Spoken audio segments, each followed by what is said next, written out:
झारखंड की प्रमुख नीतियाँ। पहला, झारखंड सरकार की नई औद्योगिक नीति 2016 ने ग्रामीण विद्युतीकरण को सर्वोच्च प्राथमिकता देते हुए विद्युतीकरण का लक्ष्य कितना तय किया है? 100% विद्युतीकरण 2017 तक।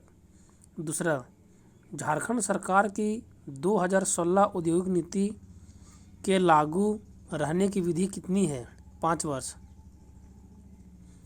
तीसरा, नई औद्योगिक नीति 2016 के अंतर्गत सीमेंट क्षेत्र में बृहत परियोजना के लिए न्यूनतम पूंजी निवेश की आवश्यकता कितनी है? 300 करोड़।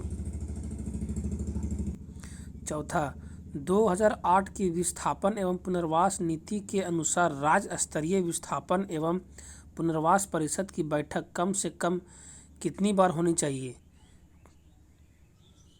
वर्ष में 2 बार।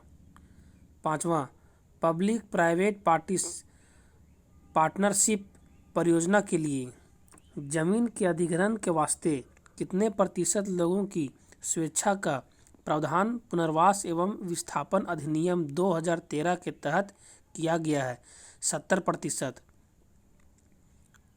छठा, झारखंड सिंगल विंडो क्लियरेंस कानून कब लागू हुआ था? सन 2015 में।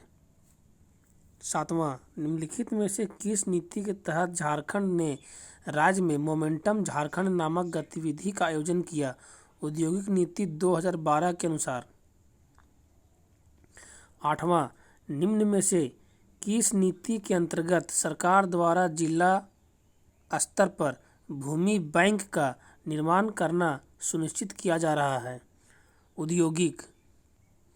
9, राज्य की औद्योगिक नीति के तहत राज्य में उद्योगों को प्रोत्साहन देने हेतु विभिन्न तकनीकी संस्थानों, पॉलिटेक्निक कॉलेजों, अभियंत्रण कॉलेजों आदि की स्थापना का प्रयास किया जा रहा है।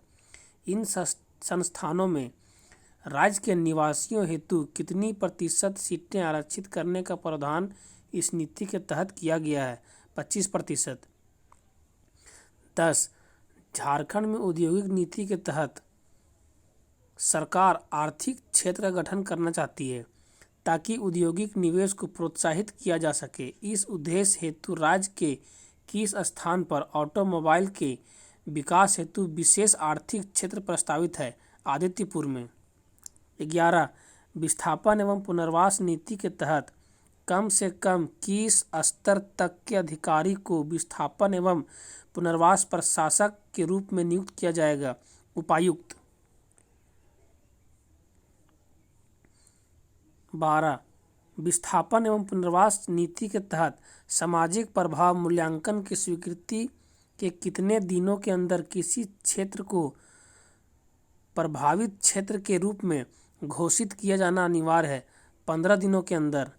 13, विस्थापन एवं पुनर्वास योजना के तहत की गई किसी घोषणा को कम से कम कितने समाचार पत्रों में प्रकाशित किया जाना अनिवार्य है? 3। 14, विस्थापन एवं पुनर्वास योजना के तहत की गई किसी घोषणा को कम से कम कितने हिंदी समाचार पत्र में प्रकाशित किया जाना अनिवार्य है? 2। 15, विस्थापन एवं पुनर्वास योजना के तहत घोषणा के कितने दिनों के अंदर सर्वेक्षण पूरा किया जाना अनिवार्य है? 60 दिनों के अंदर।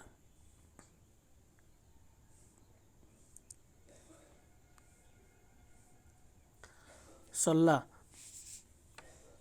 विस्थापन एवं पुनर्वास योजना के तहत प्रशासक इससे संबंधित आपत्तियों पर विचार के कितने दिनों के भीतर सर्वेक्षण के ब्यौरों को राज्य सरकार को भेज देगा? 15 दिनों के भीतर। विस्थापन एवं पुनर्वास योजना के तहत राज्य सरकार द्वारा प्रशासक से सर्वेक्षण का ब्यौरा प्राप्त होने के कितने दिनों के भीतर उस शासकीय राजपत्र में प्रकाशित कराया जाएगा? 15 दिनों के भीतर। 18, विस्थापन एवं पुनर्वास योजना के तहत राज्य सरकार द्वारा राजपत्र में सर्वेक्षण को ब्यौरा प्रकाशित कराने के कितने दिनों के भीतर किसी क्षेत्र या क्षेत्रों को विस्थापन क्षेत्र के रूप में घोषित किया जाएगा? 15 दिनों के भीतर। 19, यदि किसी परिवार का घर अधिग्रहित किया जाता है तो एकल परिवार को विस्थापन एवं पुनर्वास योजना के तहत बिना लागत के कितनी जमीन आवंटित की जाएगी? ग्रामीण क्षेत्र में 41 डिसमिल तथा शहरी क्षेत्र में 5 डिसमिल। 20 अधिविस्थापन से प्रभावित किसी परिवार को सरकारी भूमि नहीं दी जा सके तो विस्थापन एवं पुनर्वास नीति के तहत उसे परियोजना या टाउनशिप या इससे सटे क्षेत्र में भूमि उपलब्ध कराने का प्रावधान किया गया है। उसे कितनी भूमि उपलब्ध कराई जाएगी? अपनी खोई हुई भूमि का 10%। 21 यदि किसी विस्थापित परिवार के पास पशु हो तो उसे पशुशाला के निर्माण हेतु विस्थापन एवं पुनर्वास नीति के तहत कितनी राशि सहायतार्थ उपलब्ध कराई जाएगी? 35,000 रुपया।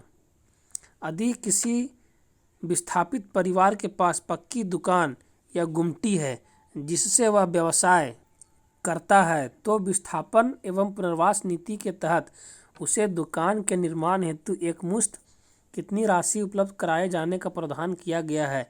50,000 रुपये। 23 केंद्र या राज्य सरकार की किसी सार्वजनिक उपक्रम परियोजना के अतिरिक्त अन्य किसी व्यावसायिक परियोजना के मामले में प्रभावित परिवारों के बीच परियोजना की वार्षिक शुद्ध आय 1% मौद्रिक रूप में विवरण किया जाना विस्थापन एवं पुनर्वास नीति में सुनिश्चित किया गया है। 1%। 24 विस्थापन एवं पुनर्वास नीति के तहत अनुसूचित जाति अनुसूचित जनजाति परिवारों में भूमि अर्जन के किसी भी मामले में भूमि का कब्जा लेने से पूर्व उन्हें प्रतिकार का 1/3 भाग प्रथम किस्त के रूप में अदा करना अनिवार्य होगा। 25 विस्थापन एवं पुनर्वास नीति के तहत शामिल मामलों से पैदा होने वाली शिकायतों से समयबद्ध निपटाने हेतु राज्य सरकार द्वारा एक न्यायाधिकरण के गठन का प्रावधान किया गया है। इस न्यायाधिकरण में कितने सदस्य होंगे? 3। 26 राज्य स्तरीय विस्थापन एवं पुनर्वास परिषद का अध्यक्ष कौन होगा? मुख्यमंत्री। राज्य स्तरीय विस्थापन एवं पुनर्वास परिषद का अध्यक्ष कौन होगा? मुख्यमंत्री। 27 प्रत्यार्पण एवं पुनर्वास नीति 2009 के तहत उग्रवादी के प्रत्यार्पण को स्वीकार करने हेतु गठित स्क्रीनिंग समिति का अध्यक्ष कौन होता है? पुलिस अधीक्षक। 28 प्रत्येक जिला में प्रत्यार्पण करने वाले उग्रवादियों के लिए गठित पुनर्वास समिति का अध्यक्ष कौन होता है? जिला दंडाधिकारी।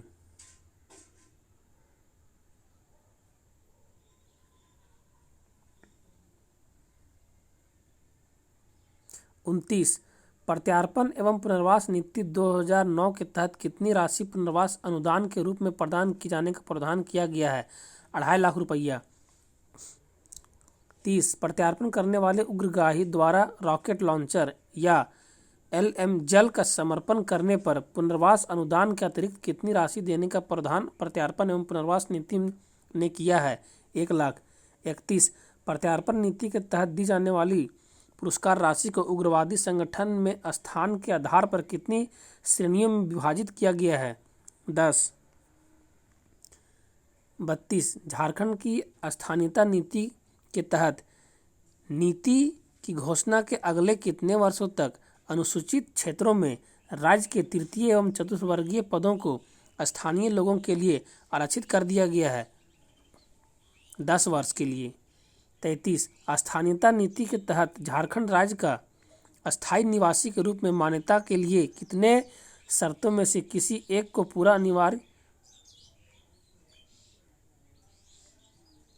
33 स्थानीय नीति के तहत झारखंड राज्य का अस्थायी निवासी के रूप में मान्यता के लिए कितने शर्तों में से किसी एक को पूरा करना अनिवार्य है?